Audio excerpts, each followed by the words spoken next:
மோடியின் கட்டளை சிறப்பாக செய்து முடித்த அமித்ஷா இந்தியாவையே மிரளவிட்ட சம்பவம். இந்தியா கடந்த 50 ஆண்டுகளாக வெளிநாட்டு அச்சுறுத்தல்களுக்கு மட்டுமல்லாமல் நாட்டுக்குள் இருந்த ஒரு பெரிய சவாலையும் எதிர்கொண்டது.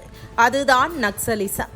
இது ஒரு சாதாரண பிரச்சனை இல்லை, நாட்டின் உள்ளேயே நடந்த ஒரு மறைமுக போராக இருந்தது. இந்த நக்சல் வன்முறையால் ஆயிரக்கணக்கான மக்கள் உயிரிழந்தனர்.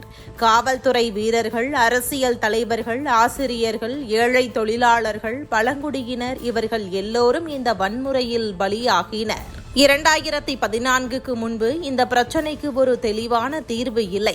சிலர் இதை வழிதவறிய இளைஞர்கள் என்று பார்த்தனர். பாதுகாப்பு படைகள் காட்டுப்பகுதிகளில் போராட அனுப்பப்பட்டாலும் அவர்களுக்கு தேவையான ஆதரவு, தொழில்நுட்பம், தெளிவான திட்டம் ஆகியவை குறைந்திருந்தன.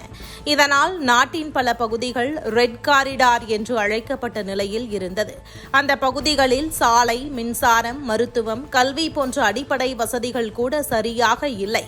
சில இடங்களில் மக்கள் வாக்களிக்க கூட முடியாத நிலை இருந்தது. ஆனால் 2014க்கு பிறகு பிரதமர் நரேந்திர மோடி தலைமையில் ஒரு பெரிய மாற்றம் ஏற்பட்டது. வன்முறையும் பேச்சுவார்த்தையும் ஒன்றாக நடக்காது என்ற தெளிவான நிலைப்பாடு எடுத்துக் கொள்ளப்பட்டது. உள்துறை அமைச்சர் அமித்ஷா ஒரு புதிய திட்டத்தை கொண்டு வந்தார். பாதுகாப்பு படைகளுக்கு தெளிவான இலக்கு, புதிய தொழில்நுட்பம் மற்றும் முழு ஆதரவு வழங்கப்பட்டது.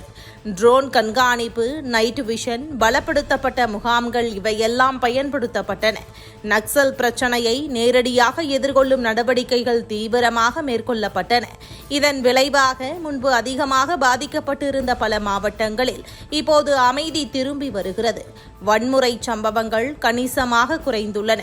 முன்பு குண்டுகள் வெடித்த இடங்களில் இன்று சாலைகள் அமைக்கப்பட்டுள்ளன, மொபைல் டவர்கள் எழுந்துள்ளன, பள்ளிகள் திறக்கப்பட்டுள்ளன, பழங்குடியினர் குழந்தைகள் கல்வி பெறும் வாய்ப்பு கிடைத்திருக்கிறது. முக்கியமாக மக்கள் ஜனநாயகத்தில் மீண்டும் பங்கேற்க தொடங்கியுள்ளனர்.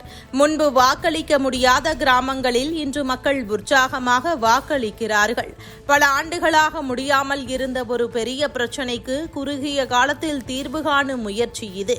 இது பாதுகாப்பு நடவடிக்கைகளின் வெற்றி மட்டுமல்ல, வளர்ச்சி, ஜனநாயகம் மற்றும் நம்பிக்கை மீண்டும் நிலைநிறுத்தப்பட்ட ஒரு மாற்றத்தின் கதை.